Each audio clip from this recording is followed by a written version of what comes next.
Welcome to the Blue Cafe. We bring you stories of faith, love, and devotion. Yeah, just kidding, please help us grow by hitting that like button. Now on to the story. Lying wife will remain a lying wife story time for a little update. Some of you know my situation well, but for the rest here's a little summary. Last year my wife began to distance herself from me. It lasted around 7 months. Later I found out she had been cheating with her ex-boyfriend she was with before we started dating 9 years ago. She did all this after giving birth to 2 kids, 3 and 1 yo. We were also in the middle of building a house. It's been 2 months since the day I confronted her, handed her divorce papers and moved to the capital city 1 hour away from the small town we used to live in together. I live with my parents, sleeping on the couch in their living room. The dining table morphed into a work/entertainment place and my clothes are hanging on every chair around. I work from home for 8 hours. After that I usually help my old parents, 88 and 71 yo, with everyday chores around the house. I do groceries and drive them to doctor appointments. Apart from that I go to the gym or cinema to do everything in order to escape negative thoughts about what happened. I see my kids every weekend, she drops them off and I drive them back. The weekends are great, I find myself truly happy when I'm around them. I did a paternity test and the boys are mine, there is no confusion here at least. Situation with divorce terms is a bit muddy now, it's hard to say what's going to happen. Since I'm living with my parents, and as a father of 2 and a grown man I don't have any other place to live in, I want a significant amount of money from my wife, plus she is taking over the mortgage for the house. She agreed for the mortgage takeover but offered only 1/3 of the money I wanted, explaining this is how much I put in the building of the house. Thing is I didn't cause this situation, I'm not guilty of it and need a place to live. 1/3 of the amount I want is not going to help buy me a flat. So the conversation between our attorneys continues. The reason she's offering me the small amount is because she wants to keep the house. However, last time we talked I learned she might be pushed to sell it. This is the thing she should be doing from the beginning, she's not going to be able to pay the mortgage and pay me. We'll see how it unfolds. Other financial things like child support money she wants way too much, it also needs to be agreed on. She also claims I should be the one who picks up the kids from the small town and drives them back by the end of the weekend. It's a lot of fuel and time. It should be her dropping them off and me driving them back. So as you can see she is the one responsible for all that, but at the same time she is ready to argue about divorce terms. Her sister invited me to her daughter's communion, it was last Sunday. I went so I could spend some more time with my boys. Every family member is well informed that my decision is final, so they didn't even try to talk to me about it. I just took care of my boys while everyone was drinking and eating at the table after the ceremony. However, at one point my wife asked me if my decision was truly final. I looked at her and told her as calmly as I could possibly do, yes, it is final and nothing is going to change it. I am here now for my boys to spend as much time with them as I can. But she followed with how she is truly remorseful and how much she regrets what she's done. She told me she ended the relationship with the AP, that she went to an exorcist, told him every detail of the affair and left it in God's hands. To that I replied that I don't care about her priest, and if there's anyone she should be admitting to everything, it's me. Really at that point it was just laughable, but I continued, okay, if you're truly remorseful I am now here giving you one chance to tell me all the truth.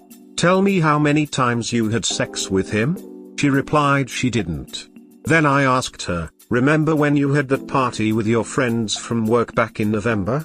Why did you rent a flat for a night, Airbnb, instead of sleeping in one of your friends' apartments?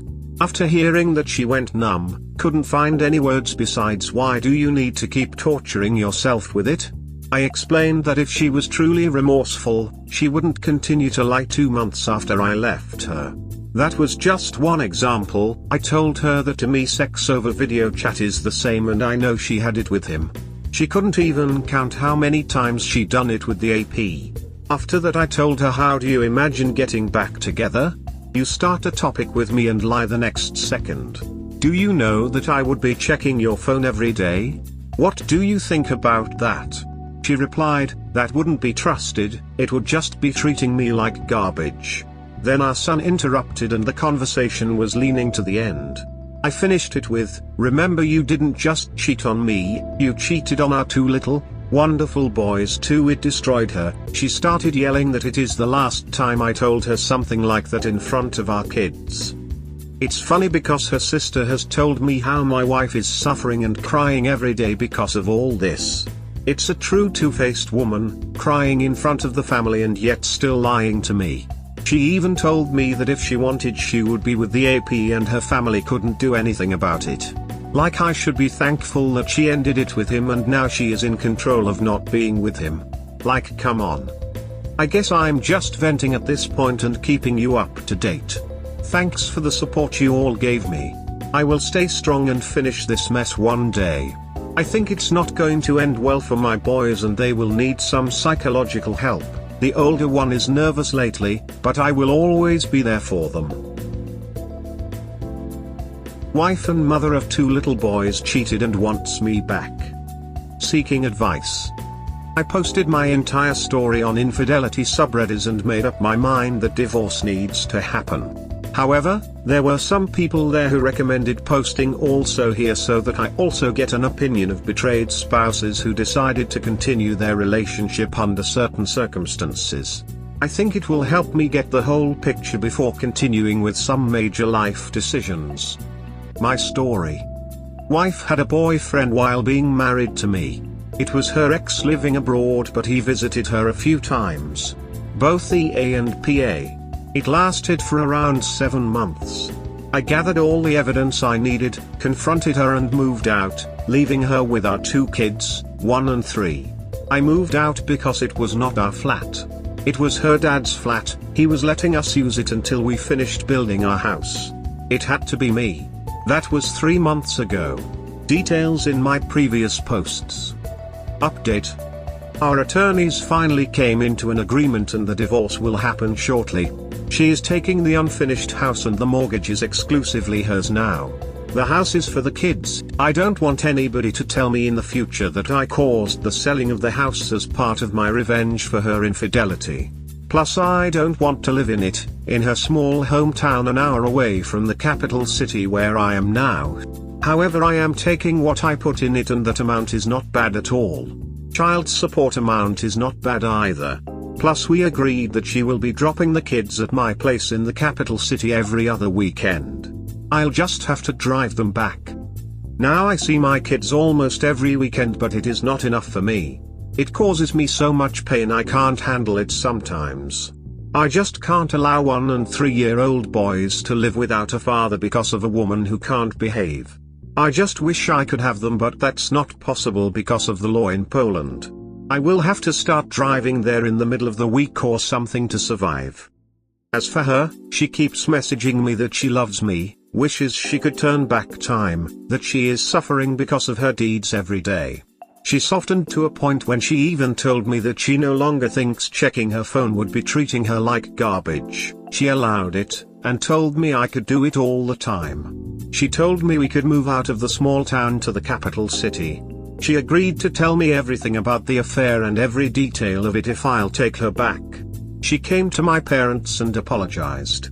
Something must have changed, somebody must have told her something.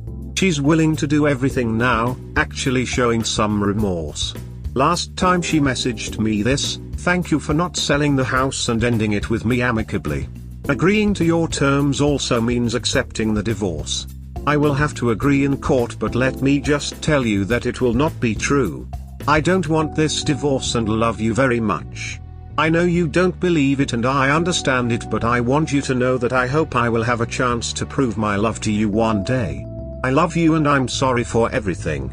There are no words to express how I regret all this. Things like that sway me and don't help with the healing process. I would be a liar if I told you her words don't affect me. Vision of my boys growing up in the capital city instead of the small town is tempting. I really believe she has a hard time alone with 2 small boys, but she did what she did. She cheated and ruined it all. I thought it's going to get better with time, but the wound heals very slowly. What do you think? Do you think my wife is truly remorseful? She only agreed to tell me the details of her infidelity when I came back, not right away. She didn't offer to check her phone right away. She didn't offer to move to the capital city from the small town right away. 3 months had to pass so she could show some remorse. When she apologizes, she is not even calling me or visiting me, she is doing it over Messenger. Her family turned out to be fully on her side now, her mother calling me a narcissist and her sister claiming I want to make money off the divorce and leave a woman with 2 little boys. Yesterday I visited my kids for a brief time and she offered that I could stay for the night. I left, of course. I would appreciate some insight. Time. One thing that helps you realize things. Post-separation. My wife of 4 years cheated with her ex. It lasted for around 7 to 8 months for both the A and PA. I discovered it. She had many occasions to reveal the truth, but it was so precious to her she decided to keep the secret to herself. 2 kids, 3 and 1 year old. She started seeing him when the younger one was only 8 months old. We were in the middle of building a house in her hometown. I moved for her from the capital city Poland EU and basically had done everything else just to make her life better. D-Day was April 7th, and here's my mindset after almost half a year. Such complex situations require answering the same questions every day. In my case, the questions are: do I still love her? Could I go back to her just for the kids? Do I want to go back to her small town where she lives and finish building the house? Would I feel comfortable with myself in 5 to 10 years knowing what she'd done? The answer to all the questions is a definite no, without any hesitation at this point. That's it. Yes, I love my kids immensely and would want to see them every day, but I can't. I would want to love her, but I can't, despite the fact she wants me back. I would love to have that family back, but I can't. I would want to forget about everything, but I can't. At one point I even offered her a second chance, which was her moving to my city with kids to start a new life. She didn't even agree, telling me she has her family's help in the small town and won't sell the house because wants our kids to have something in the future. When I told her the family is not the stupid building but a mother, father and kids, she only kept her mouth shut. This is when I understood there is no us anymore. There is mutual agreement, there is no middle ground in all this. I explained that I will not continue my life in the small town because this is where the affair started. He noticed her on the street driving by and called her. I continued that I absolutely won't finish building a house which is located 1 mile away from her AP's family house. That I will not live another day in my life worrying that she might meet him someday. He lives abroad but visits family 2 to 3 times a year. And then the conversation ended. I hate the small town, she doesn't want to live in the capital. That's it. Here's a little example of her approach to things. We agreed that I'll just take the money I put into the house and she will keep the building for the kids. Now she even has a problem with that because there's one point in the agreement which states that she is not allowed to sell the house until the kids are 18, adults in Poland. Otherwise she will have to split the amount of money she would get from selling the house equally between her and me. She claims this is unfair because she plans to finish the house with her own money, and in case of selling it, I would receive half of much more expensive finished house. When I asked her why she would even think of selling it, she answered that she can't predict what her life will be like. I can't trust her. At this point I'm leaning towards just selling the building. Only I can't live with the fact that I would be selling the house which was meant to be for my kids. We hope you have enjoyed today's episode. Please comment, like and subscribe. Cheers. Have a wonderful day or night, wherever you are.